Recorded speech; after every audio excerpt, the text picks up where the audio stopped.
오늘 보실 말씀은 사무엘상 15장 10절에서 31절 말씀입니다. 봉독하겠습니다. 여호와의 말씀이 사무엘에게 임하니라.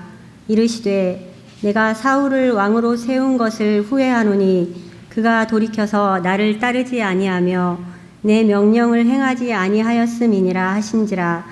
사무엘이 근심하여 온 밤을 여호와께 부르짖으니라.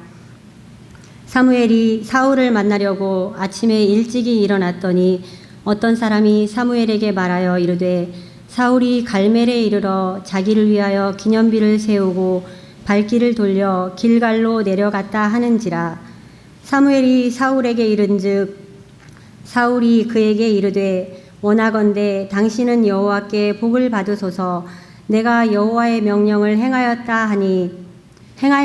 하니 사무엘이 이르되 그러면 내 귀에 들려오는 이 양의 소리와 내게 들리는 소의 소리는 어찌 됨이니까 하니라. 사울이 이르되 그것은 무리가 아말렉 사람에게서 끌어온 것인데 백성이 당신의 하나님 여호와께 제사하려 하여 양들과 소들 중에서 가장 좋은 것을 남기며 그 외의 것은 우리가 진멸하였나이다 하는지라. 사무엘이 사울에게 이르되 가만히 계시옵소서. 간밤에 여호와께서 내게 이르신 것을 왕에게 말하리이다 하니 그가 이르되 말씀하소서.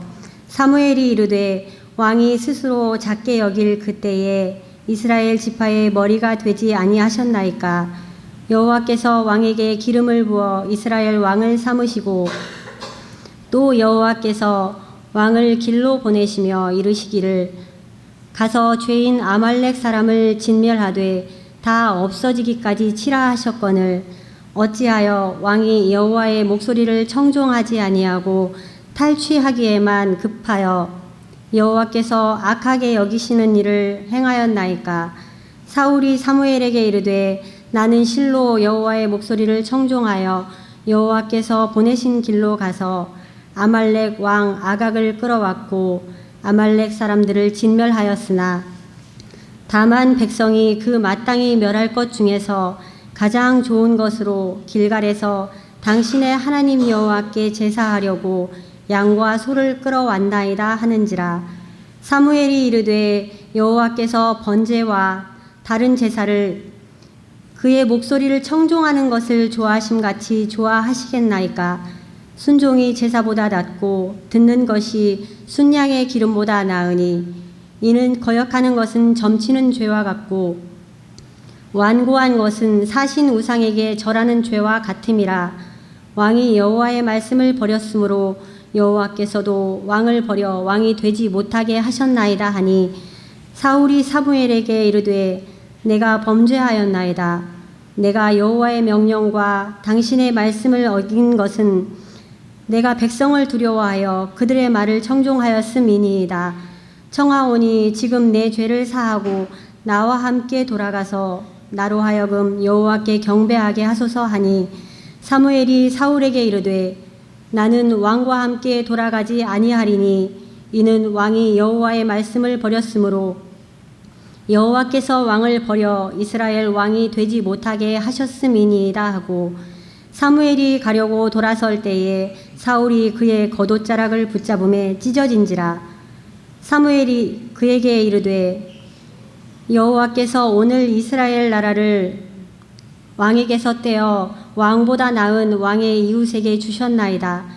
이스라엘의 지존자는 거짓이나 변개함이 없으시니 그는 사람이 아니심으로 결코 변개하지 않으심이니이다 하니 사울이 이르되 내가 범죄하였을지라도 이제 청하옵나니 내 백성의 장로들 앞과 이스라엘 앞에서 나를 높이사 나와 함께 돌아가서 내가 당신의 하나님 여호와께 경배하게 하소서 하더라. 이에 사무엘이 돌이켜 사울을 따라가매 사울이 여호와께 경배하니라.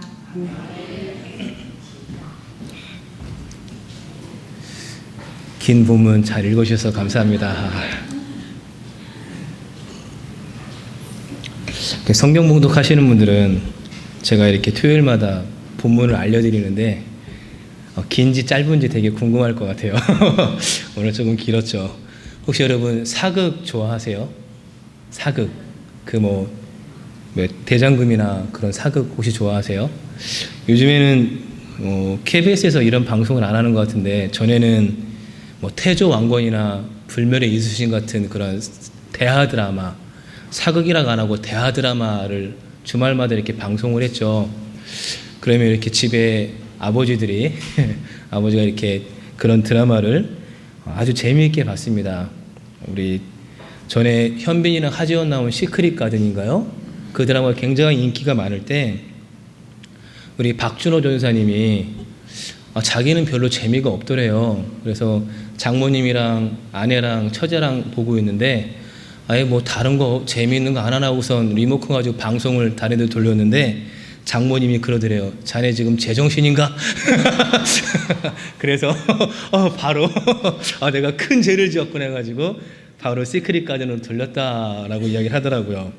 그거는 굉장히 재밌습니다. 대하 드라마도 재밌어요. 보시는 분들은 이렇게 아빠가 조는 것 같아서 다른 데 돌리면 아빠 안 잔다 그러면서 계속 보고 있죠. 자. 근데 성경을 기초로 이렇게 대하 드라마를 제작한다면 아마 그 시작은 사울이 될 것 같습니다. 사울이 이스라엘의 초대 왕이잖아요. 그리고 보통 대하 드라마는 이런 왕의 역사를 많이 다루고 있죠. 한 나라가 어떻게 시작이 되었는지, 그래서 고려가 어떻게 시작이 되었는지, 조선이 어떻게 시작이 되었는지, 또 발해가 어떻게 시작이 되었는지, 그러한 한 나라의 시작을 다루는 그러한 드라마가 상당히 재밌습니다. 그래서 아마 성경의 이야기를 기초로 대하 드라마를 만들면은 아마 거의 틀림없이 사울의 이야기를 다루게 될 거예요. 여러분, 사울은 이스라엘의 초대 왕입니다. 근데 사울이 왕으로 세워지기 전까지 이스라엘은 상당히 혼란스러웠습니다. 성경의 역사를 아시는 분들은 좀 아시겠지만 이 여호수아 시대에 가나안 땅을 정복하고 각 지파에게 땅을 나눠줬어요. 그래서 이제 지파 공동체별로 살았습니다. 그런데 그게 가나안 땅을 완전히 정복한 게 아니었거든요. 그래서 이 가나안의 원주민들과 이렇게 섞여서 살았어요. 그러다가 차츰차츰 시간이 지나면서 이스라엘 백성들이 이 가나안 원주민들이 섬기는 그 우상을 섬기는 죄를 지었습니다. 자, 그러면 하나님의 백성들이 죄를 지으면 하나님께서 사용하는 방법이 있어요. 이게 뭐냐면은 심판이에요. 심판. 자, 왜 하나님께서 심판하실까요? 왜 하나님께서 하나님의 백성이 죄를 지으면 심판하실까요? 에스겔서를 보면은요, 하나님께서 내가 예루살렘을 멸망할 것인데 왜 멸망시키는 줄 아니? 내가 너희의 주인이라는 것을 알게 하기 위해서. 지금 내가 하나님이 너희의 주인이라는 것을 잊은 채 살아가고 있기 때문에 내가 너희의 주인이라는 것을 알게 하기 위해서 예루살렘을 멸망시킬 거야 라고 말씀하시거든요. 자, 그러니까 하나님께서 이 우상을 섬기는 그 죄를 범한 이스라엘 백성들을 심판하셔서 하나님이 그들의 주인이라는 것을 깨닫게 하세요. 그런데 그 도구로 뭘 사용하시냐? 이방 민족의 침략을 사용하십니다. 그래서 이스라엘 주변에 있는 블레셋이나 암몬이나 모압이나 에돔과 같은 그러한 나라들이 이스라엘보다 큰 나라는 아니지만 그러한 나라들이 그냥 때때로 이스라엘을 공격하고 이스라엘 백성들을 고통스럽게 했어요. 자, 그런 고통이 계속되면은 하나님께 뭐라고 말할까요? 하나님, 너무 힘듭니다. 우리가 잘못했습니다. 우리 좀 용서해 주세요. 하고선 좀 살려달라고 구원해달라고 하나님께 간구하죠. 그럼 하나님이 드보라와 기드온과 입다와 삼손과 같은 사사를 세우셔서 이스라엘을 구원하셨습니다. 자, 근데 그런 역사가 약 400년 동안 반복이 됐어요. 그러니까 이스라엘이 계속해서 혼란의 시간을 보내는 거죠. 정치적으로 안정을 이루지 못합니다. 자, 그러다가 엘리 제사장 때에는 블레셋과 전쟁을 치렀는데 하나님의 임재의 상징인 언약궤를 빼앗겨 버렸습니다. 그런데 다행히도 사무엘이 사사이자 제사장이 되고 난 다음에 미스바 전쟁에서 블레셋과의 전쟁에서 승리하죠. 자, 그러면서 이제 이스라엘 백성들이 이제 우리 민족에도 사무엘이라는 지도자가 생겼구나 하면서 저 사무엘이 우리나라를 잘 다스리겠지라고 생각하고 있는데, 여러분, 사람이 나이를 먹잖아요. 그래서 40대, 50대를 지나 나이를 먹으면은 그 지도력이 좀 약해지지 않습니까? 그래서 이제 사무엘이 나이를 먹고 나의 뒤를 이어서 그의 아들 요엘과 아비야를 사사로 세웁니다. 그러니까 요엘과 아비야를 세워서 우리 뒤를 이어서 내 뒤를 이어서 나라를 잘 다스려라 하고 세웠는데 이 아들들이 뇌물을 받아요. 그래서 뇌물을 받고 재판하고 그러니까 정직하게 백성들을 섬기지 않습니다. 자, 그러니까 이스라엘의 지파들이 보았을 때 더 이상 나라가 우리 민족이 이렇게 가면 안 되겠어요. 이런 상태로 가면은 이 민족의 미래가 없어요. 어두워요. 그래서 주변을 훑어보니까 에돔도 모압도 블레셋도 보니까 왜 저 나라들이 저렇게 잘 살까? 보니까 왕이 있어요. 나라를 강력하게 이끌어가는 그 지도력을 갖고 있는 권력을 갖고 있는 왕이 있어요. 그래서 왕이 한마디 하면 백성들이 쫙쫙 움직이면서 나라가 강해요. 그러니까는 장로들이 사무엘을 찾아가서 우리도 저 이방 나라들처럼 왕을 세워야 됩니다. 그래야 나라가 안정이 됩니다. 왕을 세웁시다. 근데 이 말을 들은 사무엘이 기분이 별로 안 좋았어요. 왜요? 이스라엘에는 이미 왕이 있어요. 누가 왕이에요? 누가 왕일까요? 조금 큰 소리로 누가 왕이죠? 하나님이 왕이에요. 하나님이 왕이에요. 이스라엘의 왕은 하나님이에요. 그러니까 지금 이스라엘의 장로들이 와서 인간의 왕을 세우겠다라는 것은 하나님을 왕으로 인정하지 않겠다라는 거예요. 그러니까 사무엘이 기분이 안 좋잖아요. 그래서 말해요. 야, 왕을 세우면은 틀림없이 그 왕이 여러분들의 아들들을, 자녀들을 데려다가 군인으로 삼고 노역도 시키고 궁녀로도 데려가고 또 세금도 걷고 왕 때문에 백성들이 큰 고통을 당하게 될 겁니다. 그래도 왕이 필요합니까? 근데 그 말로도 장로들의 마음을 돌이킬 수가 없어요. 그래서 하나님께 묻습니다. 하나님, 이 백성들이 왕을 구합니다. 하나님이 왕이신데 이제 하나님을 왕으로 인정하지 않고 다른 왕을 세워달라고 하네요. 어떻게 하면 좋죠? 근데 하나님께서 그래, 백성들의 요구를 들어주자 해가지고 세운 왕이 사울입니다. 사울. 여러분, 사울은 이런 사람이에요. 이스라엘 자손 중에서 더 준수한 청년이 없을 만큼 인물이 출중했습니다. 잘생겼어요. 그리고 키도 커서 웬만한 어른보다 머리 하나가 더 있었어요. 요즘으로 치면은 배우 정우성처럼 생겼었나 봐요. 자, 모르시는 것, 정우성처럼. 왜, 저는 직접 본 적이 없지만 그를 본 사람마다 언제 어디서 어떻게 봐도 잘생겼다라고 말하더라고요. 심지어는 얼굴에서 광채가 난다는 말도 제가 들었습니다. 아무튼 사울이 굉장히 잘생겼습니다. 그러니까 잘생겼고 외모가 출중해요. 게다가 부모에게 효도하는, 부모를 공경하는 효심도 있어요. 그래서 아버지가 잃어버린 그 암나귀를 찾기 위해 이스라엘 여러 지역을 두루 다니면서 그 암나귀를 찾아다닐 만큼 성실한 사람이었습니다. 또 하나님의 종을 대접하는 예의도 있었고 또 종의 말도 들을 줄 아는 그런 겸손함도 있었습니다. 게다가 입도 무거워요. 그래서 남의 허물을 들춰내지 않습니다. 그리고 누군가가 잘못했을 때 그것을 덮어줄 줄 아는 관용도 있었어요. 그러니까 여러모로 백성들이 좋아할 만한 인물입니다. 그래서 그 사울을 기름을 부어서 왕으로 세우죠. 자, 그렇다고 백성들의 전적인 지지를 받는 건 아니에요. 여러분, 고대 국가에서 왕이 지지를 받으려면 어떻게 해야 될까요?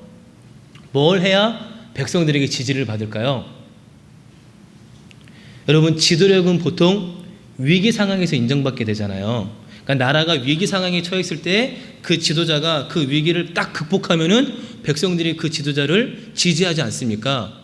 근데 고대 시대에 가장 백성들에게 지도력을 인정받을 수 있는 것, 백성에게 지지를 받을 수 있는 것 딱 한 가지는 전쟁에서의 승리예요.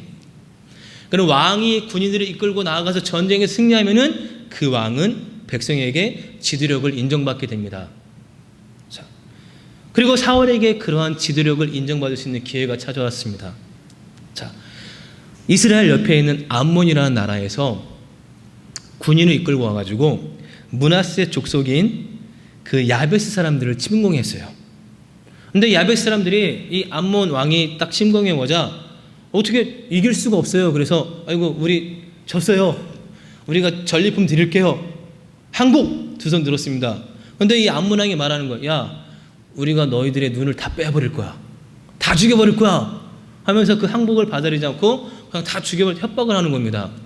그 소식을 사울이 들었어요. 그래서 분기에서 33만 명의 군인을 이끌고 가서 이 암몬의 왕을 쫓아내고 야베스 사람들을 구해냈습니다. 그러면서 이제 백성들에게 지지를 받게 되죠. 그리고 그로부터 2년 후에는 블레셋과의 전쟁을 치르게 돼요. 자, 암몬과의 전쟁보다 블레셋과의 전쟁이 더 중요해요. 왜냐하면 이 블레셋은 우리에게 일본과도 같은 나라거든요. 자, 일본 같은 나라예요. 자, 아마 요즘에 한국이랑 일본이랑 국가대표 축구하면 난리 날 거예요. 그쵸? 목숨 걸고 뛰어야 돼요. 축구 선수들. 지면 난리 납니다. 지금. 지면은 막 아마 국가대표 선수들 공항에서 도망쳐야 될지도 몰라요. 그런 상황이죠. 그러니까 블레셋과 한국이래. 블레셋과 이스라엘이 그런 관계예요. 자, 블레셋과 이스라엘이 그런 관계입니다. 원수지간이에요. 그래서 그냥 틈만 나면 블레셋이 그냥 이스라엘을 쳐들어와서 괴롭히는 나라예요. 자, 그래서 이제 사울이 이제 블레셋과의 전면전을 준비하는데, 이거 보니까 객관적으로 군사력이 너무 딸리는 거예요. 블레셋의 군사력을 보니까 이 탱크에 견딜 수 있는 병거를 탄 병사가 3만 명이었고, 장갑차에 비할 수 있는 마병이 6천 명이었어요. 그리고 이렇게 최신 무기로 무장한 보병이 해변의 모래처럼 많았어요. 이 말은 무슨 말이에요?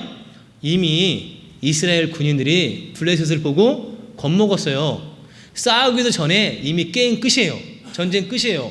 그러니까 이스라엘 군인들이 도망치기 시작하는 거예요. 그래서 어떤 군인들은 동굴이나 바위 틈에 숨어버리고, 심지어는 무기를 버리고 탈영하는 군사들이 점점 늘어나기 시작합니다. 자, 촌각을 다투는 상황이죠. 지금 빨리 하나님의 뜻을 알아야 돼요. 그런데 이 하나님의 뜻을 가르쳐줄 사무엘이 야, 내가 일주일 안에 갈게 말해놓고 안 오는 거예요. 일주일이 다 지나고 이제 몇 시간 안 남았는데 그때도 안 와요. 그래서 빨리 사무엘이 와서 제사를 드려서 하나님께 물어야 돼. 하나님, 언제 싸우죠? 언제 싸우러 갈까요? 하나님께 전쟁 개시 시점을 물어야 됩니다. 그래서 하나님께서 지금 나가서 싸워라. 내가 저 블레셋 군인들을 너희들의 손에 넘겼다라고 말씀하시면 나가서 싸워야 되는데 그 뜻을 물을 사무엘이 안 오는 거예요. 아무리 기다려도. 그러니까 사울이 얼마나 애가 타겠습니까? 그래서 자기가 그냥 번제를 드려버렸어요. 제사를 드려서 하나님께 뜻을 묻습니다. 근데 하나님이 말씀 안 하시죠. 그리고 사울이 번제를 마치자마자 사무엘이 딱 도착을 했어요. 그리고 말합니다. 당신 지금 하나님께 큰 실수를 저질렀습니다. 아무리 급해도 그렇지 이 제사는 제사장만이 드릴 수 있는 것인데 왕이라도 이 제사를 드리면 안 되는데 왕이 지금 하나님께 제사를 드림으로 해서 하나님께 큰 실수를 했습니다 하면서 사울을 꾸짖습니다.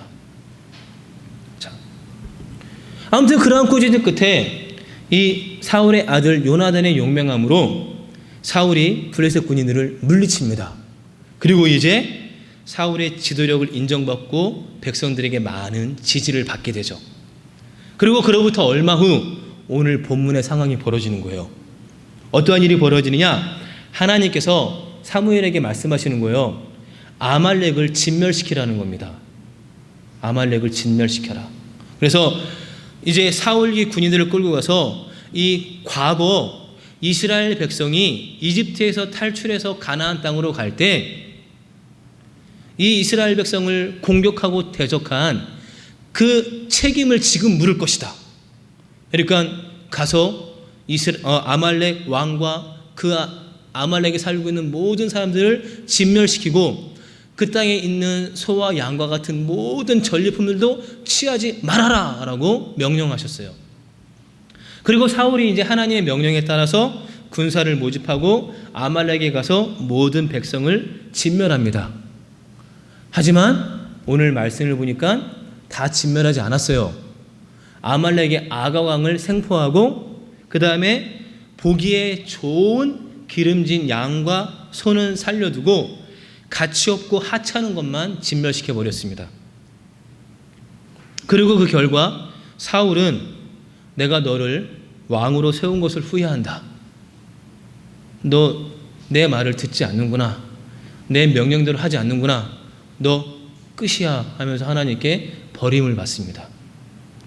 여러분, 하나님께 왕으로 세움을 받고 전쟁에서 승승장구하며 백성들에게 지지를 받던 사울이 하나님께 버림을 받은 이유가 무엇일까요? 그것은 그가 비정상이 되었기 때문입니다. 여러분, 우리가 보기에 성공한 인생을 사는 것처럼 보이는 사람도 하나님이 보시기에 비정상인 사람이 있습니다. 저도 비정상적인 부분이 있더라고요. 이번에 저희 큰애 경연이가 지금 중학교 2학년인데 1학기 때 중간고사를 봤는데 성적이 별로 안 좋았어요. 예. 그래서 수학시험 볼 때 처음으로 이렇게 OMR에다가 이렇게 사인펜으로 이렇게 체크를 하는데, 답에다 체크를 하는데 그걸 안 했어요. 안 해가지고 그냥 객관식도 수학도 거의 주관식만 이렇게 점수를 받고 해서 성적이 안 좋았습니다. 근데 얼마나 속상해요. 그렇죠? 본인도 속상하시면 저도 속상하잖아요. 자식이 성적이 안 좋은데 기분 좋을 부모가 어디 있겠어요. 그래서 근데 기분은 안 좋은데 속상한데 그냥 수고했다. 기말고사 때는 실수하지 말아라. 마음에 없는 말도 하면서 그냥 넘어갔어요. 그리고서 이제 기말고사를 앞두고선 자기가 충격을 받았는지 이번에는 성적을 올려야 된다고 하면서 열심히 공부하더라고요. 전 매일 수학 학원 가서 공부하고 또 영어 학원 가서 영어 공부하고 해가지고 성적이 중간고사 때보다 잘 나왔습니다. 한문이라는 복병을 만나긴 했지만 그래도 국영수가 잘 나왔어요. 근데 그때 저에게 이런 생각이 들더라고요. 어떤 생각이 들었냐면은 학교 선생님이 아니라 학원 선생님한테 고맙더라고요. 자, 우리 애 성적이 잘 나오니까 학교 선생님이 아니라 학원 선생님한테 고마웠어요. 야, 학원 선생님이 잘 가르쳐줬나 보다 하면서 되게 학원 선생님께 고맙더라고요. 이거 정상 아니죠. 그렇죠? 근데 이게 정상이 아닌 것은 알겠는데 이걸 정상으로 돌려놓기가 너무 힘들어요. 솔직히 자신이 없어요. 솔직히 우리 아이를 사교육을 안 시키고 공부를 시킬 자신이 없어요. 그러니까 우리 주변에 그런 분들이 많이 있을 거예요. 또 함께 사역했던 박모 전사님이, 박준호 전사님이 사역을 한 지 얼마 안 돼서 이렇게 사무실에서 같이 있는데 지금 뭔가 말하려고 하면서 계속 뜸을 들이는 거예요.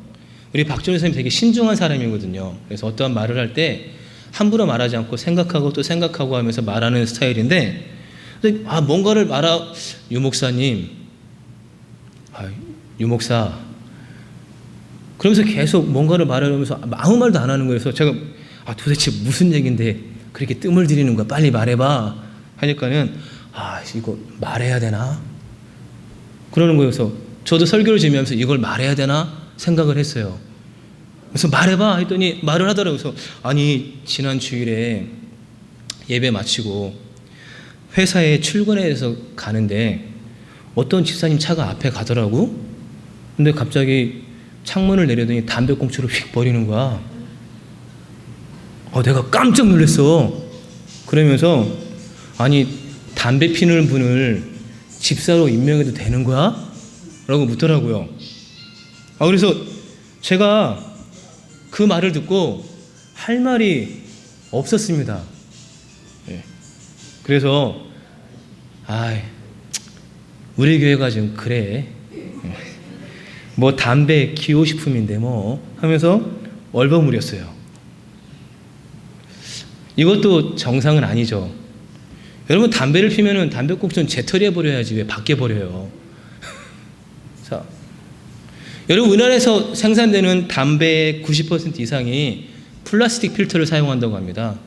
그래서 담배꽁초 버리잖아요. 그게 크기가 작아서 보통 하수구에 버리죠. 길가에 버리죠. 담배 피고서 그 담배꽁초 주머니에 넣어가지고 오시는 분들 없죠. 보통 이렇게 하수구나 길가에 버리는데 그게 비 오면은 다 휩쓸려가지고 바다까지 간대요. 그래서 그 먹이사슬을 통해서 우리 인체에 다시 흡수된다고 합니다. 그래서 어떤 환경단체에서 32년간 세계 해안에서 쓰레기를 수거한 결과 해양 쓰레기의 3분의 1이 담배꽁초였대요.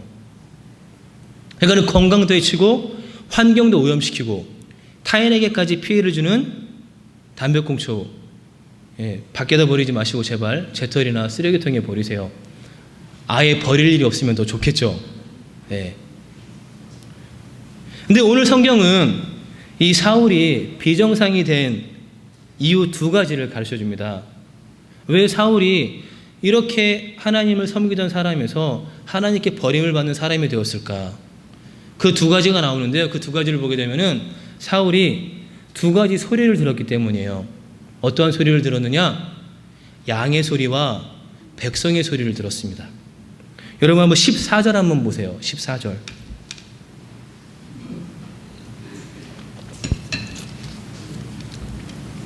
자, 여기 함께 읽겠습니다. 사무엘이 이르되 그러면 내 귀에 들려오는 이 양의 소리와 내게 들리는 소의 소리는 어찌 됨이니까 하니라.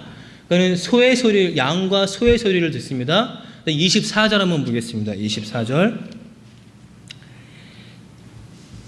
함께 읽습니다. 사울이 사무엘에게 이르되 내가 범죄하였나이다.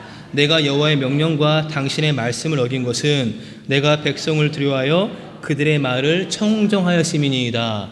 백성의 소리를 듣습니다. 그럼 19절을 볼까요? 19절 어찌하여 왕이 여호와의 목소리를 청정하지 아니하고 탈취하기에만 급하여 여호와께서 악하게 여기시는 일을 행하였나이까. 자, 그러니까 지금 세 개의 소리가 있어요. 어떠한 소리가 있느냐? 양과 소의 소리가 있습니다. 그리고 하나님의 목소리가 있습니다. 그 다음에 세 번째로 백성의 소리가 있습니다. 어떠한 소리를 들어야 될까요? 답은 정해져 있죠. 하나님의 목소리를 들어야 돼요. 다른 말로 하면은 하나님의 말씀을 들어야 됩니다. 하나님의 명령을 기억해야 됩니다. 근데 사울이 하나님의 목소리를 안 들어요. 뭘 들었습니까? 양과 소의 소리를 들었습니다. 백성의 목소리를 들었습니다. 여러분, 사울이 양과 소의 소리를 들었다는 것은 뭐냐면요, 그의 마음속에 이제 탐욕이 생겼다는 거예요. 자, 여러분, 고대 전쟁에서 전리품은 반드시 취하는 거예요. 그는 전쟁을 치러서 이기면은 그 승전 국가에서 그 패전 국가의 좋은 양과 소라든지 보물이라든지 또 여자라든지 남자라든지 그런 것들을 전리품으로 취해갑니다. 이건 모든 전쟁에서 전리품으로 취해갈 수 있어요. 그런데 아말렉과의 전쟁은 이런 전리품을 하나님께서 허락하지 않으셨어요. 왜요? 이거는 상징적인 전쟁이거든요. 어떠한 상징적인 전쟁이냐? 하나님을 대적하고 우상을 섬기는 그러한 민족은 하나님께서 처절하게 심판하신다라는 것을 보여주는 상징적인 전쟁이에요. 그래서 그 전쟁에서 승리하더라도 전리품을 취하면 안 됩니다. 그런데 사울이 그 하나님의 말씀을 어기고 전리품을 취해버렸어요. 그리고선 사무엘이 길갈에 도착하자마자 이렇게 말합니다. 제가 하나님의 말씀을 행했습니다. 제가 하나님의 말씀 그대로 아말렉의 모든 것들을 진멸시켰습니다. 라고 말하는 거예요. 여러분, 현대 시각에서 보기에는 이 사울의 행동이 그렇게 큰 죄악으로 보이지 않을지도 모릅니다. 여러분, 왕이 사람이 큰일 하다 보면은 그런 잘못할 수도 있죠 라고 생각할지도 모릅니다. 그러나 실상은 그렇지 않습니다. 만일 왕이 전쟁을 해서 가장 좋은 전리품들을 취하기 시작하면 전리품을 노획하기 위한 명분으로 전쟁을 얼마든지 일으킬 수 있는 길이 열립니다. 그럼 어떠한 결과가 생기느냐? 하나님의 백성인 이스라엘 그 백성들을 자기의 전리품을 취하기 위한 희생물로 삼아버릴 수가 있어요. 그래서 자기의 탐욕을 채우기 위해서 전쟁을 일으키고 백성들을 희생시킬 수 있습니다. 그러니까는 지금 전리품을 취한 것은 이러한 탐욕을 채워나가는 그 죄악의 길을 여는 전초전인 거예요.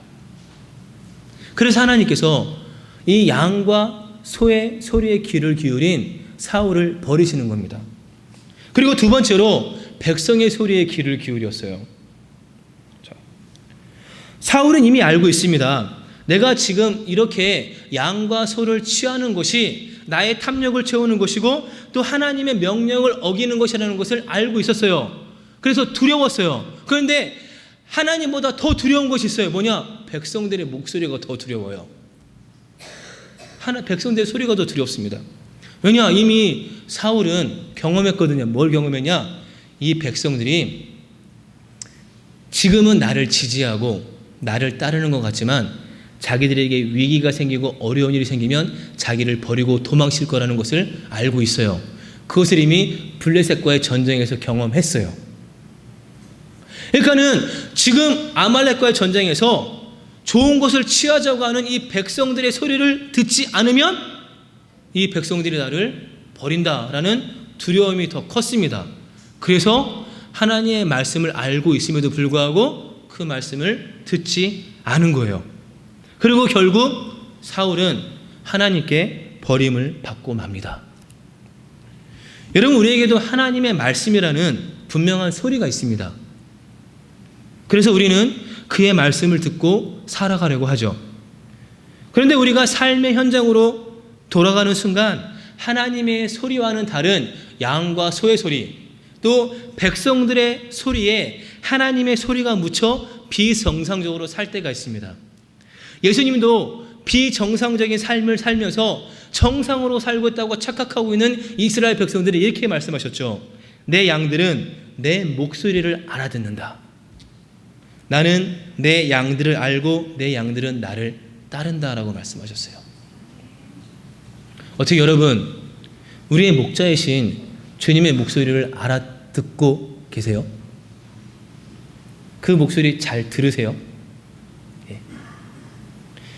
양은 목자를 알고 또 목자는 양을 알고 그래서 양은 목자를 따른다는데 목자의 소리를 듣고 따른다는데 여러분은 우리의 목자이신 주님의 소리를 듣고 주님을 따르는 삶을 살고 있습니까? 아니면 여러 경로를 통해 전달되는 정보를 집중해서 듣고 있습니까? 아니면 편을 가르는 말, 증오를 선동하는 말에 더욱 귀를 잃으면서 살고 있지는 않습니까? 우리는 하나님의 말씀, 하나님의 소리를 들으면서 현실을 바라보고 판단하도록 초대받은 사람들입니다. 그래서 주님은 지금도 다양한 경로를 통해서 우리에게 말씀하세요. 설교를 통해서 또 말씀 묵상을 통해서 기도를 통해서 말씀하시고 자연을 통해서 말씀하시기도 하고 우리가 겪는 어떤 사건이나 경험을 통해서 말씀하시기도 하고 우리 지체들과 이웃들을 통해서 말씀하십니다. 그래서 우리는 조심스럽게 경외하는 마음으로 하나님의 소리를 잘 가려 들어야 합니다. 그럼 우리에게 들려주시는 주님의 소리는 어떨까요? 한번 이 시간 주님의 소리를 들어보도록 하겠습니다. 주님은 악에게 순응하라고 말씀하시지 않고 선으로 악을 이기라고 말씀하십니다. 주님은 높아지기 위해 어떤 수를 써도 괜찮다고 하시지 않고 으뜸이 되려는 사람은 모든 사람의 종이 되어야 한다고 말씀하십니다. 주님은 아무도 두 주인을 섬기지 못한다. 하나님과 재물을 함께 섬길 수 없다고 말씀하십니다. 주님은 좋은 나무가 나쁜 열매를 맺을 수 없고 나쁜 나무가 좋은 열매를 맺을 수 없다. 너희는 그 열매로 사람을 알라고 말씀하십니다. 주님은 하나님의 나라가 저 높은 하늘에 있는 것이 아니라 너희 가운데 있다고 말씀하십니다.